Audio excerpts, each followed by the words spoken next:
দ্বিতীয় মহাযুদ্ধের পরে আমরা একবার মনে করেছিলাম ফ্যাসিবাদ পৃথিবী থেকে উঠে চলে গেছে। ফ্যাসিবাদ নানা নামে পরিচিত ছিল। ইটালিতে ফ্যাসিবাদ, জার্মানিতে নাৎসিবাদ, পৃথিবীর অন্যান্য দেশে ব্ল্যাক শার্ট, ব্রাউন শার্ট, নানা রকম আন্দোলন হয়েছে। এমনকি ভারতে আরএসএস যে পদ্ধতি ফলো করে ওইটাই হচ্ছে ফ্যাসিবাদের নানা ধরন। বাংলাদেশে এটা এসেছিল এক নেতা এক দেশ বঙ্গবন্ধু বাংলাদেশ এই স্লোগান দিয়ে। এর আরও বিভিন্ন বৈশিষ্ট্য আছে।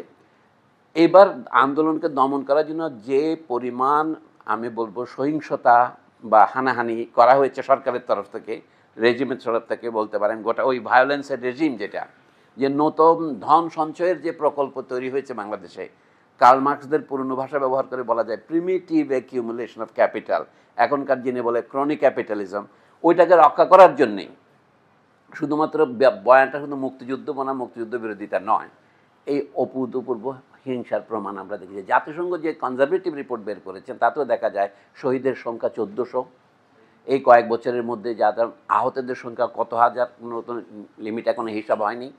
এবং ওই শেখ হাসিনার 15 বছরের মধ্যে বলা হচ্ছে যারা গুম হয়েছেন তাদের সংখ্যা 700-র কাছাকাছি, এবং ক্রসফায়ারে যারা মারা গিয়েছেন তাদের সংখ্যা 7000-এর কাছাকাছি। এই তথ্যগুলিকে আলাদা তথ্য বলা যাবে না। আন্দোলন শেষ মুহূর্তে ক্ষমতা হারাবার আগে তিনি যে পরিমাণ তার দলীয় বাহিনী এবং পুলিশ বাহিনী এবং এমনকি আধা সামরিক এবং শেষ পর্যায়ে সামরিক বাহিনীকেও ব্যবহার করেছেন, যেটা কল্পনা করা যায় না। সেটাকে যারা পরাজিত করেছেন এই ছাত্ররা, তাদের নিয়ে আমাদের প্রশ্ন হচ্ছে তারা কি সংগঠিত শক্তি ছিলেন না নিজেরা স্বসংগঠিত?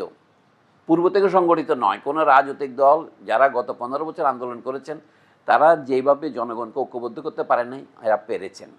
সেই কারণেই ফ্যাসিস্ট রেজিমকে সরে যেতে হয়েছে। এটা কেন সরে যেতে হয়েছে, এই ক্ষেত্রে আমি একটা গল্প বলি, আপনারাও সেই গল্প শুনেছেন। একজন পুলিশ অফিসার তৎকালীন স্বরাষ্ট্রমন্ত্রী সহ অন্যদের বলছে যে আমরা যখন গুলি করি একজন মরে গেলে অন্যরা সরে যায় না, তারা সেই জায়গায় এসে পূরণ করে। এইটা কখন হয়, কোন স্তরে মানুষ সেই অবস্থায় পৌঁছে? আন্দোলনকারীরা যখন সে তার নিজের জানের তোয়াক্কা করে না। মানুষ কখন জানের তোয়াক্কা করে না? অর্থাৎ জীবনের চেয়েও মূল্যবান কিছু আছে যেটুকু তার চিন্তায়, চেতনা কথাটা ব্যবহার করছি না আমি, চেতনা কথাটা বহুত অপব্যবহার হয়েছে।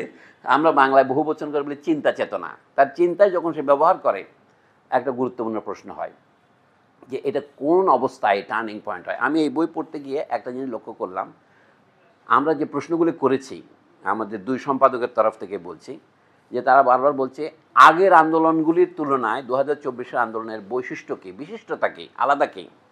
তারা অনেকেই খুব বক্তৃতা দিয়ে বলেছে। একজন সম্পাদকদের একজন সাক্ষাৎকারে বলছেন 69 পর্যন্ত গণ আন্দোলন ছিল বিদেশি শক্তির বিরুদ্ধে, আর এবারের আন্দোলন কি আমাদের দেশেরই একটি স্বৈরাচারী শক্তির বিরুদ্ধে। ওরা স্বাধীনতা আন্দোলন এবং স্বৈরাচার বিরুদ্ধে আন্দোলনের মধ্যে পার্থক্য করতেছেন। কিন্তু প্রাণ দেওয়ার ক্ষেত্রে আমরা শুধু 25শে মার্চের পরের কথা বাদ দিলে 71-এর আগের যে বিদেশি বা আমি বলবো এই দেশকে অধীন করে রেখেছে যারা, তারা যে পরিমাণ হিংসা প্রয়োগ করেনি তার চেয়ে বেশি হিংসা আমাদের দেশীয় এবং স্বৈরাচারী সরকার প্রয়োগ করেছে। এটা কী করে সম্ভব হলো?